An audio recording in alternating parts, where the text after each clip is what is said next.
હજરત આયશાની ગોદમાં અલ્લાહના નબી સલ્લલ્લાહુ અલૈહિ વસલ્લમનો માથું મુબારક છે. કેવી આ મુબારક ગોદો હશે. હજરત આયશા એમ કહે છે કે મારો બાપ સેપણથી નીકળ્યો અને અલ્લાહના નબી સલ્લલ્લાહુ અલૈહિ વસલ્લમ સેપણને ગોળ કરીને આ ફરી વાળીએ છોડવા માંડ્યો. હજરત આયશા સમજી ગયા કે ઉપર વિશ્વાસ રાખી રહ્યો છું. હુઝુરે હજરત આયશા ઈશારાથી કીધું વિશ્વાસ કરું છે અલ્લાહના નબી? તો કે હા. વિશ્વાસ લીધું કે કઈ હતું?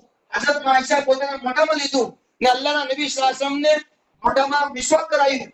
આ છેલ્લો અમલ હતો અને આ છેલ્લા અમલ પછી અલ્લાહના નબી ઉપર ખૂબ વધારે તાવ ચડ્યો અને અલ્લાહના નબી અલ્લાહને પ્યારા થઈ ગયા. અલ્લાહના નબીએ સબક શીખવ્યું મારી સુન્નત તો કે સુન્નતના અંદર મુસલમાનની જાન તો જઈ શકે છે પણ સુન્નત છૂટી નથી શકતી. આ છેલ્લી સુન્નત હતી જે હુઝુરે દુનિયાની જવા મેરી વિશ્વાસ હતો.